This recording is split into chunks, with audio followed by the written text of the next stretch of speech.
All right, y'all. Welcome back and happy Wednesday. Man, Tennessee just missed out on a really good offensive lineman. I think that Blair, who is an in-state offensive tackle, four-star guy, man, watching his film might have been the best guy that we could have added to this class. I would say that he looks better than what we already have currently. That's just for me personally. Really, really good, long and lean, and he's kind of like a blank canvas. He's going to be great in the next couple of seasons, and I could see him maybe going to South Carolina in first year, he might get a real opportunity to see the field. But that wasn't going to happen here. And that's the other part of it, is that Tennessee just didn't need any more offensive linemen as much as South Carolina did. So at the end of the day, sometimes it just comes down to who really needs that player more. But I don't think that Tennessee's going to let up off of Blair. I personally wouldn't, especially because he's right down the street. So why not stay on top of him and see if maybe you could flip him, because it doesn't really matter who they choose right now. It's all about who they end up signing with. And it could go 500,000 different ways. But please do make sure to like and subscribe to the channel, because we have some more to talk about. And I want to show y'all who all is left on Tennessee's board. Now, as far as being a top 5 class, I don't see that being realistic. Even if we added every single one of these players, I still don't see Tennessee cracking into that top 5. Top 10 is still possible.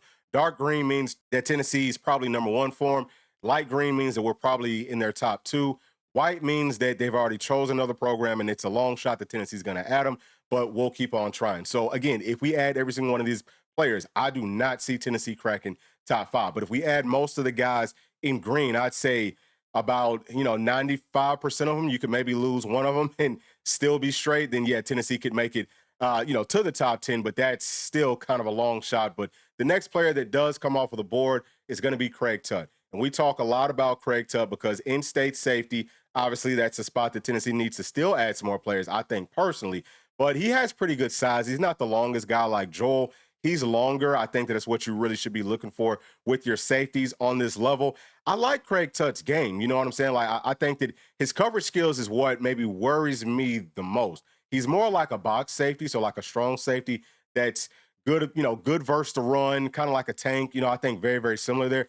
But with guys like Joel, with guys like Moore, who I don't know where Tennessee's at with him at this point. I'm hoping that we're still top 2, but those two guys can really do it all. They can play in coverage. They can play out in space. They can, come up tackle. They'll stick you. They understand football. I think that Craig Tutt gets it too. But yeah, I don't think that he's going to be picking Tennessee. I think that this is probably Ole Miss. But if he does choose us, obviously that would be great. We'll see what happens, coming up tomorrow, which is when he's going to be choosing. But yeah, it doesn't feel great, right now, just because, we could go back-to-back days, and really, like, this whole week feels like it's kind of negative as far as adding players. But it's a marathon, and it's not a sprint, and I love saying that because it's so true in these situations. Now, let me also show y'all this. So let's take a look at Tennessee's class. We'll just show you the updated rankings with On3 or Rivals, whatever. I think it's all the same thing.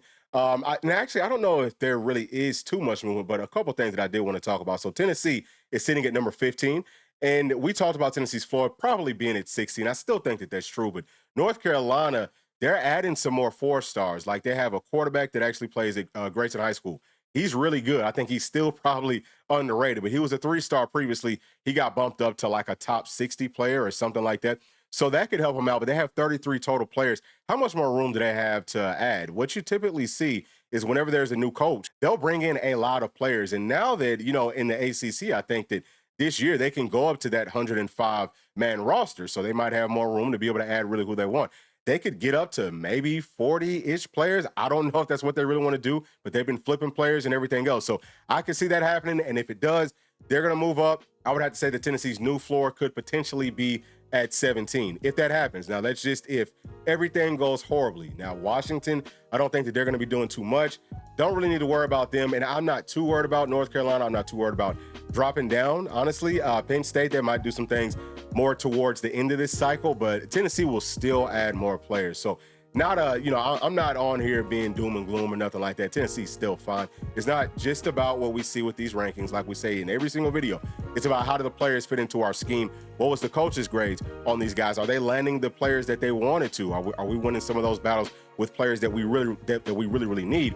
And I think that Tennessee's doing that for the most part up to this point. Now, let me also show y'all this, because what I've been doing here is going through and scouting for the 2027 class. So these are the in-state safeties for 2027.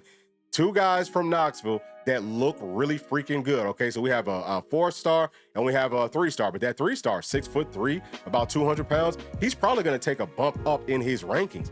So I would say that, yeah, Tennessee should have a pretty good shot to fix our safety issues, and we'll go through and talk about every single spot on the roster, what Tennessee needs and all of that on our YouTube channel. But with the safeties and with some different things, we'll be just breaking that down on Patreon, patreon.com/Bluechip Breakdown. But that's going to do it for me. Y'all, please do make sure to like and subscribe to the channel, and we'll be talking to y'all on the next one. Thanks. Peace. Thanks for watching. And please make sure to like and subscribe to the channel because that keeps us growing inside the YouTube algorithm.